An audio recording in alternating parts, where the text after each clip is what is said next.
People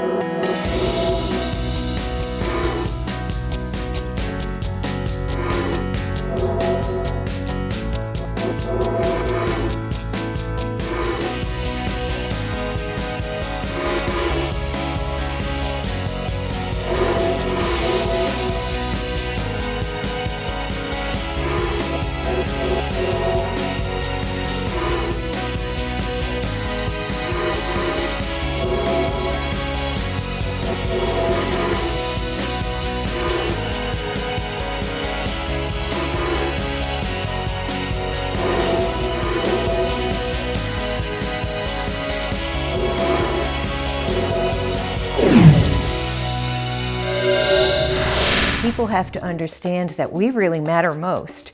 As you get further removed from the public, they have less of a say, and decisions are made without their input. So that's one thing that I like about being mayor, is that we can have a direct impact on the quality of life here in the city.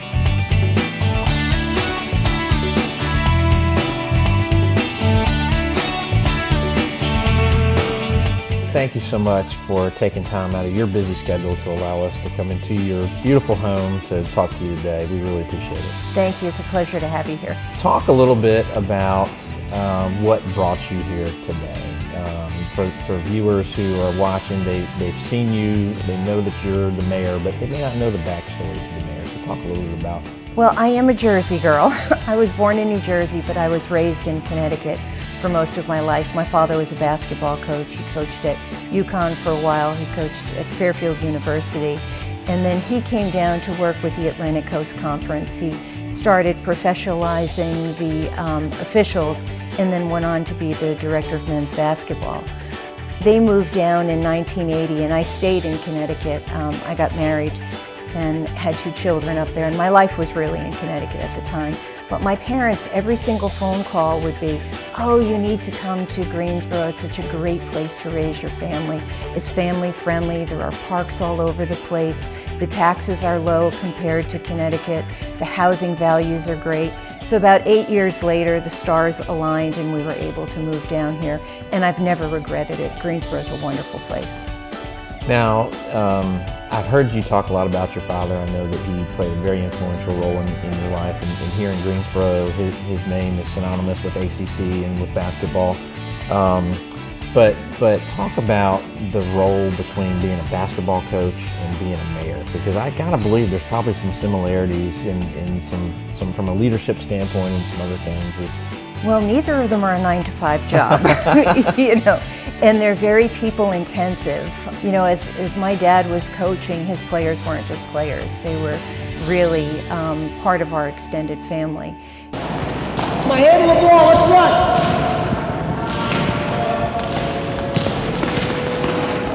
run! Mentor, counselor, teacher, advisor, father figure. All of these terms describe the relationship between Fred Barakat and his players. Throughout his career, Fred Barakat turned kids into young men by teaching them how to be successful, not only on the basketball court, but in life. A basketball player here at Fairfield has to be a very unique individual. He has to be a person who is not only good athletically, but he must be good academically, and he must keep that foremost in his mind.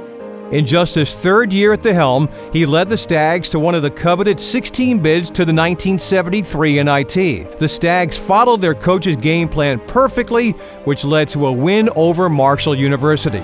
The team would earn 2 more bids to the NIT under Coach Barakat, while his 160 career wins remains the all-time best among Fairfield's 11 head coaches. Fred Barakat was more than just a basketball ambassador, someone who had a great passion and love for the game. What separated Fred from many people I have known through my life is his incredible love for people and his love for his family. His beautiful bride, Florence, for so many years, his children, absolutely special. That's the way I feel about the city of Greensboro. I love the local politics because you reach people, whether it's in the carpool line or at the grocery store or at church, or just walking down the street. So he really taught me the value of creating relationships. What do you think, from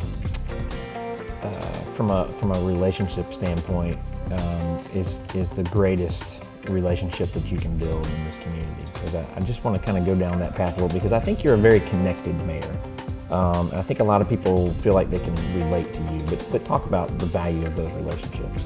Well, I think it builds trust, and I think that people know that I'm approachable, that City Council is approachable, and that when they have an issue, that we really take it serious and that we want to solve it, which I think is the big thing. I really like seeing people, I like it when people call me Nancy, because I want to feel like that we're connected at that level and, not as just the mayor. Your involvement in the community is sort of what got you on the path of being on City Council. Tell that story if you want. It was. I lived in Jefferson Gardens out by Guilford College, and there was a rezoning that came up, which was, actually it was a series of rezonings. It was along New Garden Road. There were 6 different ones, and we saw the rezoning sign come up right really at the end of our street. And that got me involved in a huge neighborhood effort. We were very fortunate that we had hundreds of volunteers working with us to try to change the development of New Garden Road. We lost every single rezoning, but in the end we decided to challenge Jefferson Pilot, primarily because they were the big dog on the street. They had 616 acres. It was the one that was going to make the most substantial change on New Garden Road. So we did something called a citizens-initiated petition drive, which I think was probably the biggest petition drive in the city at that time. We got over 15,000 signatures that had to be notarized in a 30-day period. And certainly we couldn't have done that without all the volunteers and the people that stepped forward to make that a possibility. So, that kind of whet my appetite. I was a political science major in college. I've always been interested about politics and how it works. So that I got an interest after that issue had resolved itself. People would say, well, why don't you run for city council? And so I thought, yeah, well, why not? Once I was elected, people would say, so how does city council, how do they treat you? And I'd say, well, they're all really, really nice, except that Don Vaughan. He never talks to me. And I think for the first 6 months I was on council, he didn't talk a lot, but he said it was because he had a crush. And then once he started talking, he hasn't stopped. It's worked out quite well. Well, you mentioned Don, and I was going to bring him up, but obviously, he's your husband. He's been on city council. He's been, an elected leader and represented the state of North Carolina. Talk about that relationship and how it is kind of having another person who knows exactly what you kind of deal with and go through under the same roof on a daily basis. Well, you hit the nail on the head, because he knows exactly what I have to deal with on a day in, day out basis. So I'm very grateful for the help that he gives me at this point, because our daughter is 13. She needs our attention. So he understands when I have to be out in the evenings or on the weekends, and he's really been great at picking up the slack. He served on the city council, I think, for 7 terms, and then did 2 terms in the Senate. He actually started, his first job was with the Parks and Recreation Department. He went away to college and to law school, but then came back and sat on the Parks and Recreation Commission and was chair for a while. So he has really deep roots in Greensboro, and that has worked out really well for me, because we have really good discussions on where we think the city should be moving, and the historical knowledge that he has maintained has been wonderful. So the first 6 months, he didn't want to talk to you. I'm sure he's not shy about sharing his opinion now. Oh no, he's very verbal now, and that is a good thing. So you spend some time on council, and then you take some time off, and you go back to being a mom and raising your daughter. What was the deciding point to go back on the council? Catherine was a very mature 8-year-old. I always have watched city council meetings, county commissioner meetings, sometimes the school board, and there was an open seat. I'm trying to remember how things were moving at that point, but there was an open at-large seat, and I thought, well, why not? I was the district representative for District 4. I no longer lived in District 4, so the opportunity for me would be the at-large, and I thought, let's give it a shot. At that point in time, was the desire to be mayor kind of already in your head? Had the seed kind of been planted, or were you just thinking, let me see how this goes? Let me see how this goes. There really never was a seed about being mayor at that point. I was happy being the representative at large, and that's what I thought I would do. So tell me then, what did make you change your mind and decide that was the path that you wanted to take? I had some frustration on the way that council was going and the way that relationships were building. So it was really just a difference in management style that I think I had in the previous mayor. Well, it is official. The city of Greensboro has a new mayor-elect. Nancy Vaughan is the winner over Robbie Perkins. She had 59% of the vote. Good evening, and thank you so much for joining us. Fox 8's Lindsay Eaton is in downtown Greensboro right now. It's official, and I am here with Nancy Vaughan. The final numbers just came in. The official vote is in. We just showed it to her on our cell phone. First off, congratulations. You got more than 6,000 votes over Robbie Perkins. Are you surprised that it was that big of a lead? I am amazed, absolutely amazed. Like we said, congratulations. A lot of excitement going on. What do you think really stuck with the voters with your message compared to Perkins? You know, I think I just have a better relationship when it comes out to working with people and building bridges and having them be part of the process. I think that there is a level of trust there. I think, it's one thing to have great ideas, but that you also have to have the fortitude to see them through. And I'm very detail-oriented. I'm known for doing my homework, and I think those were some of my strong points. Well, now as we sit here and talk, and as folks will be watching this over the next several months, we're roughly a year into your first year as mayor. Talk about that year and what you feel like you've accomplished. This has been a very busy council. It has been a very busy council. The Performing Arts Center obviously was started prior to me being mayor, but we did finalize the memorandum of understanding between the Community Foundation and the donor committee. I think it is a really good document that we spent many months working on it, and I think it's a different document than had it been completed last term. I think that we were very responsive to what people had mentioned, such as having a new war memorial, finding a way to make sure that the donor contributions were going to be secured so it wouldn't put the city at risk. We had a lot of work to do with the Civil Rights Museum. I think that contract was finalized in good form. The University Square campus, we were able to finalize our agreement with the nonprofit that's formed for that. We are really taking a good look on things that are very important to the east side of Greensboro and to Greensboro as a whole, because if we have one area that's hurting, it really does hurt the entire city. So we're looking at food insecurity and homelessness and other things that we can do, affect change in an immediate need. As mayor, how do you strike the right balance between initiatives and items that you're really very passionate about, and also thinking about items that that some of the district council members might be very passionate about, and you have to try to find consensus among your group of colleagues? How does that happen? What's the process? Well, I'm fortunate having served as a district rep and then an at-large rep and now as mayor, so I kind of have been able to see issues from different perspectives because I know what it's like to be that district rep. I think most of our district reps really realize that they have to look at that district in relation to the entire city.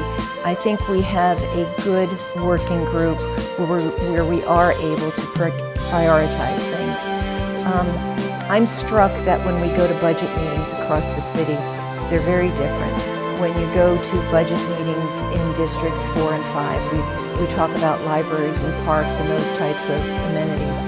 When you go to budget meetings in districts 1 and 2, they're talking about infrastructure, sidewalks, streets. Very different issues. When you go to District 5, that district is so spread out, it can be different from one end to the other end. So it's just a matter of prioritizing everything. You mentioned the Performing Arts Center, and that is just going to change our downtown in a lot of different ways. And so you have the Performing Arts Center on one end of Elm Street, and the other end of Elm Street you've got University Square, or Union Square, that's getting ready to be built. You've got a Wyndham Hotel that's going to be right smack dab in the middle. You've got a lot of development around the baseball park. Downtown it's safe to say, is going through its second rebirth here over the last few years. At least that's the term everybody's kind of using. But talk about downtown, and I think the thing that a lot of council members and city leaders will tell you is that if downtown grows and builds, it strengthens the entire city. It's not just the downtown that's changing. It's really benefiting. Well, when you look at our property values across the city, they've been pretty stagnant. There hasn't been a lot of property value growth except for downtown. That increased by about 15%. So downtown is actually paying for programs throughout the city. So some people say, why do you focus so much on downtown? Because that's really where our economic engine is at this point. I'm really excited to see. I want that Google Earth picture today, and then I want it 3 years from now, because it's going to look very, very different. It's going to look different, and I think that it's going to continue to reinforce Greensboro as becoming this destination city, not just this place where you come for the Coliseum, but now there's all these different little things that are popping up everywhere. Battleground Parks District is something that's really exciting with the Science Center, the downtown area, the Coliseum and the growth there. There's lots of things that are bringing people to Greensboro now. There is. Greensboro has great bones. Now we just have to build on them, but I'm excited because I do think we are having a renaissance, and I think we are experiencing more of a can-do attitude, where before I felt that we've looked at this kind of as a glass half empty. The economy, it seems like it's starting to take shape again. People are feeling a little bit more optimistic, and money certainly is being spent in different areas now. But economic development is something that is just a huge driver and a huge priority for this council. What's your focus where economic development is concerned? You know, one thing I think we have to recognize too is how badly Greensboro was hurt from 2000 to 2010. PTP said that roughly between that time period that the Triad lost 87,000 jobs. That is an absolutely huge number, and a large portion of that was in the city of Greensboro when we lost our legacy employers. We have been able to do a pretty good job of clawing back, but we have to do a better job of attracting employers that are going to bring good benefits, better wages. We've replaced a lot of manufacturing jobs with service sector jobs, which means that some people are actually working 2 jobs instead of 1. So, right now we are looking at our economic development partners. You mentioned downtown earlier. We took a look at DGI 2 years ago and said that we really don't want them doing maintenance type issues. We want them looking at economic development and how downtown can grow. We're looking at our other partners to see what their mission and vision is to make sure that it matches ours. I think this is the first time in many years that it seems like everybody is now trying to have similar conversations where economic development is concerned. And the city is taking a lead role in driving those. Instead of DGI going and doing its thing, and the partnership doing something else, and the county doing something else, and the city focusing, is it just a matter of getting everybody on the same page with one strategy and then letting everybody go and play their role? I think that definitely is a part of it, because we have to see where we're overlapping services and where those holes are. It's important to find out that when somebody is interested in Greensboro, where do they go first? And we also have to look at our internal view to see that we have enough people, the right people, who are answering our telephone, who can make things work.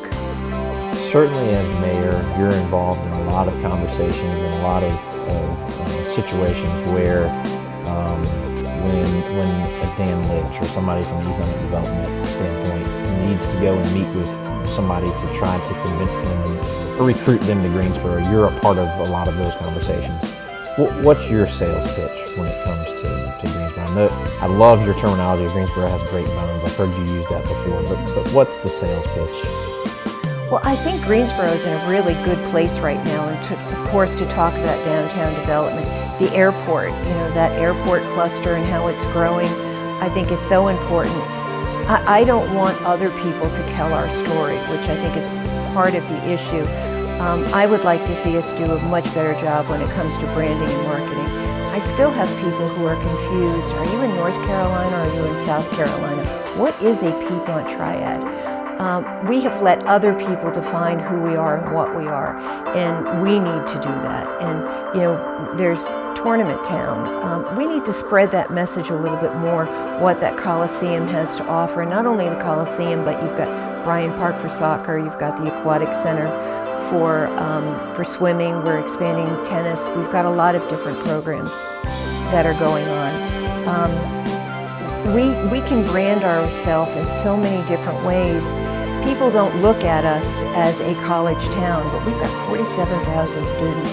How could we not be a college town? We have to do a better job selling that story. It's a part of kind of taking all the different stories and the different storylines, and the communications guy, that's what I think of them as, and kind of meshing them all together, and then thinking of what it is that we really want people to know about. And I don't think there's one single thing. I think the beauty of Greensboro is that there's several things that we should be known for. Well, and I think you just hit it right on the head, that we don't have one story, that we are very diverse in what we have to offer people to come here, whether it's to vacation, to live, to bring a business here. We've got lots of great stories and reasons why you should come to Greensboro. Shifting gears from economic development, talk about some of the other initiatives. I know you mentioned, poverty and homelessness. That's something that I think is a personal passion for you. It is. But it's also something that we're trying to address here in Greensboro. We have ended up on some lists that I'm not very proud of. We talk about food deserts and food insecurity. We're third on that list behind Bakersfield, California, and New Orleans. Now that, of course, does apply to the whole MSA, but we do have people in Greensboro who are concerned about where their next meal is coming from, and that just is not acceptable. Poverty, the Brookings Institute recently did a list of the top 15 cities in the country that have the greatest poverty divide. It was really stunning that the state of North Carolina had 4 of those cities in the top 10. And it was Greensboro and Winston, but it was also Raleigh and Charlotte. So it's very interesting to look at these urban clusters to find out why that we've got this poverty divide. Welcome to the City of Greensboro and the International Civil Rights Center and Museum. I can't think of a better place to start a discussion on poverty. The reason why we are here today is to discuss ways that Greensboro and other cities throughout North Carolina can make improvements in our poverty levels. Clearly, this is not an issue that developed overnight. This is something that's going to take some planning and strategic development and financial resources and other things to be able to accomplish. I know I've heard you talk about while you might host the first summit in the fall, there might be a series of summits that happens in the spring. What ultimately do you think bringing a group of experts in other cities together is going to help do? Well, we certainly realize that a one and done approach isn't going to work, that this has to be an ongoing discussion. And Winston-Salem and Durham do have some initiatives when it comes to poverty. So certainly we would like to hear what they're doing and see what we can take away. But I think most importantly is when you look at these, 4 urban clusters, and Durham is very involved, so make that a 5th one, that should give us some power to go to the legislature and say, we need some help here. You can't sell the state of North Carolina when you end up on these types of lists. So I'm hoping that there is strength in numbers and that we can come up with a plan and go to the legislature and say, these are the tools that we need for these cities to be successful. We need your help in making that happen. I'm shifting gears on you one more time, but one of the things that I wanted to ask you about, because this was a priority I think of yours when you first became mayor. And 9 months ago. 9 months ago. And I like to think that you have accomplished a lot in this category, and that's transparency. You came in and said, specifically from a public records standpoint, let's create a policy, let's get consistent with some of the things that we're doing, but let's also make sure that we're pushing more information out, and in situations where public records are concerned and we have the ability to release records, let's do that. So I guess my first question is, why was that something that was important? And secondly, do you feel like we've grown there as a city? I think public records requests from the public are very important, that we have to be more transparent. This is something that has really been an issue of mine over the last 5 years. I think we have a very good public records policy at this point, and we have an awful lot online. People can make the request online. It shows up as an open report. Once it is closed, you can click on, view the closed and find out what information was asked for and the information that was given out. Certainly, your department and Sarah Healy has really taken that to a level maybe the best in the state at this point. I like to think that's where we're going to, but I also think that that's something that it's a great example where this council has, I think, looked at an issue and said, let's not just solve it, but let's solve it and also, set an example for everybody else to follow. Another area that I wanted to talk to you about is the police department, and that's certainly, I think anybody that you talk to will say that our police department is a strong department. The men and women who serve us every day just do a fabulous job. But you've got, other groups that have some concerns, and we're looking at police body-worn cameras and kind of how we use those. And again, it's another example where we're trying to, potentially set the bar higher here in Greensboro than we do in other cities. But talk about the police department and the community and sort of your role in helping to kind of find common ground and help everybody to understand that we're all trying to do the right thing. First and foremost, we have a very good police department. They have hundreds of interactions a day. Very few of them go badly over the course of a year. That doesn't mean we should ignore them, because sometimes we get a complaint and it's not really a complaint. There is not an underlying issue. It's more of a concern. Now, the body-worn cameras that you mentioned earlier, it certainly is a pretty controversial subject at this point. Is it a personnel file issue where the the videos are filed away and nobody gets to see them, or should we be more transparent? In researching around the country, this is a far from settled law. Technology is so far ahead of law right now that there's not a good answer for anybody. So Tom Carruthers and I have been speaking about what we can do to help resolve this issue. Right now, the city doesn't really know if or when it should release video to the public. That's because there are no specific laws addressing it, but there are several issues. Because if people are videotaped and not arrested, should their video be released? If you're proven innocent, should your video be released? The city considers it part of officers' personnel records, which are not public. Even if that video is part of a criminal investigation, it is still not released. A citizen recorded in the video can see it, but they can't get a copy of it. The only way the public could see the video is if the officer chose to release it. The City of Greensboro is putting together a panel to come up with a recommendation for a new state law. Our plan is to develop some model legislation and bring it to the legislature, because the whole personnel records leave an awful lot of questions to be answered. And we think this is another one, and we would like to see them move forward to give the city some direction. Mayor, I've got two more questions for you, basically. And the first question would be, we've talked about a lot. We've talked about your background and your career on city council and what we've accomplished with your council as mayor. What's been, in your mind, the biggest accomplishment? What's sort of number one on your list of, and it can be from any point in time, but what's your most favorite? I don't know that we've done my most favorite yet. It's only been 9 months. There certainly is an awful lot to do, but I am proud of the record that we had, that we focus on an issue and we move to get a resolution. so I am pleased with the fact that this has been an active council. I think every council member has a voice, and we listen to it. So I like the chemistry that we have. We've had our issues, but we've worked through them, and I think we're all dedicated to making Greensboro a better place. Following up on that, my last question to you is, what does being mayor of the city of Greensboro mean to you? I have to say I've really enjoyed it. I've enjoyed the personal communications with different people. I've been to just about every Rotary, Kiwanis, Lions Club that I can be.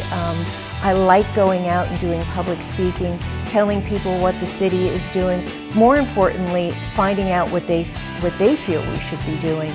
So I do like those one-on-one relationships and the fact that we can tackle issues that are important. Mayor, thank you so much for your time. We really appreciate you. Again, I know that you're a very busy lady, and so we appreciate you taking time, and we'll let you get back to doing your work as mayor and as mom and everything else that you have going on. Thank you. Thank you very much. It was a pleasure.